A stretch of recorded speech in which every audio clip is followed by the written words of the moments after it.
તો દોસ્તો સ્વાગત છે ફરીથી એકવાર આપ સૌની પોતાની યુટ્યુબ ચેનલ ખેડૂત ઓનલાઈન પોઈન્ટમાં। દોસ્તો આજની વિડીયોમાં હું તમને ખાસ માહિતી જણાવવાનું છું કે તમને ખબર જ હશે કે પીએમ કિસાન સન્માન નિધિ યોજનાના અત્યાર સુધીમાં તમને 21 હપ્તા છે તે મળી ગયા છે અને ખેડૂતો છે તે હવે બેસબરીથી 22મા હપ્તાની રાહ છે તે જોઈ રહ્યા છે। તો 22મો હપ્તો ક્યારે ખેડૂતોના ખાતામાં આવશે તેની વિશેની હું માહિતી તમને જણાવવાનો છું અને પ્લસ 22મો હપ્તો મેળવતા પહેલા તમારે કઈ કઈ કામગીરી છે દોસ્તો તે કરાવી લેવાની છે તેના વિશેની પણ માહિતી જણાવવાનું છું અને ખાસ માહિતી એ પણ જણાવવાનું છું કે અત્યારે તમને ખબર જ હશે દોસ્તો કે અટકળો મળી રહી છે કે બજેટ 2026ની અંદર કદાચ ખેડૂતોના હપ્તા છે તેમની રકમમાં વધારો કરવામાં આવી શકે તેમ છે। એટલે કે જે 2000નો હપ્તો તમને મળે છે તેની જગ્યાએ હપ્તાની રકમ કેટલી થવાની છે અને કઈ રીતનો તેનો અહેવાલ આવ્યો છે તેના વિશેની ખાસ માહિતી દોસ્તો હું આપ સૌને જણાવવાનો છું।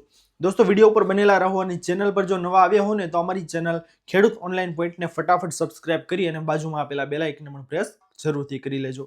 હવે દોસ્તો સૌથી પહેલા હું તમને માહિતી જણાવી દઉં કે હવે 2000નો 22મો હપ્તો છે તે ખેડૂતોના ખાતામાં કઈ તારીખે આવવાનો છે, કઈ એવી અટકળો મળી રહી છે જેના કારણે તમને ખબર પડી શકે કે ખેડૂતોને 2000ના હપ્તાની રકમ છે તે આવવાની છે।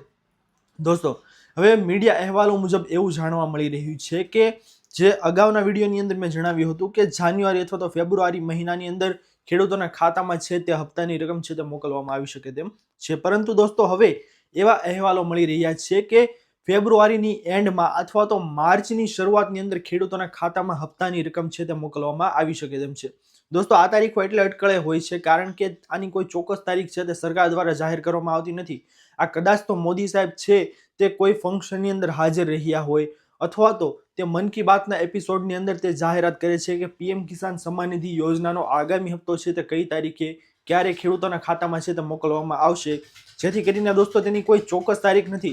એટલા માટે ખેડૂતોના ખાતામાં ફેબ્રુઆરીની એન્ડમાં અથવા તો માર્ચની શરૂઆતની અંદર ખેડૂતોના ખાતામાં 22મો હપ્તો છે તે જમા કરવામાં આવી શકે તેમ છે। દોસ્તો આ તો મેં વાત કરી દીધી કે તમારે હપ્તાની રકમ છે તે ક્યારે ખેડૂતોના ખાતામાં સરકાર દ્વારા મોકલવામાં આવશે।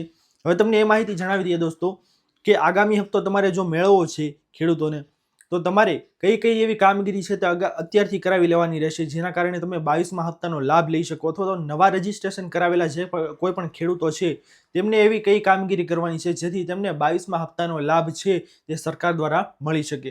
તો હવે દોસ્તો તમને જણાવી દઈએ કે જો તમે 22મા હપ્તાનો લાભ લેવા માંગો છો તો સૌથી પહેલા તો તમારે આ ત્રણ જે ખાસ માહિતી છે તે તમારે પૂર્ણ કરવાની રહેશે જેથી કરીને તમને રકમ મળી શકે।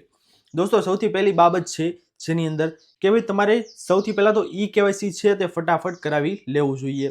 દોસ્તો ઈ કેવાયસી તમે કરાવી લેશો તો અને તો જ 2000ના હપ્તાની રકમ છે તે તમારા ખાતામાં ડીબીટીના માધ્યમથી ટ્રાન્સફર કરવામાં આવશે, જેથી જે કોઈ પણ ખેડૂતોએ ઈ કેવાયસી કરાવ્યું ન હોય તે ગ્રામ સેવકનો સંપર્ક કરી અથવા તો વીસીઈનો સંપર્ક કરી અને આ કામગીરી છે તે વહેલી તકે પૂર્ણ કરાવી દેજો। બીજી મોટી માહિતી છે દોસ્તો કે તમારે જમીનની ચકાસણી છે તે કરાવવાની રહેશે। હવે જમીનની ચકાસણી બાબતે પણ તમારે કોને મળવાનું રહેશે? ગ્રામ સેવકને અથવા તો વીસીઈને, તલાટી મંત્રીને તમારે સંપર્ક કરવાનો રહેશે। અને ત્રીજી અને ખાસ બાબત છે દોસ્તો કે તમારે ખેડૂત ઓળખ કાર્ડ છે તેની રજીસ્ટ્રેશન કરાવી લેવું જોઈએ। જો તમે હજુ સુધી તે કરાવ્યું નથી તો 22મો હપ્તો મેળવતા પહેલા આ કામગીરી તમે ખાસ કરાવી લેજો જેનાથી તમે પણ 22મા હપ્તાથી વંચિત ન રહી જાઓ। દોસ્તો આ માહિતી મેં તમને જણાવી દીધી કે તમારે 22મો હપ્તો મેળવતા પહેલા કઈ કામગીરી છે તે કરાવી લેવાની રહેશે।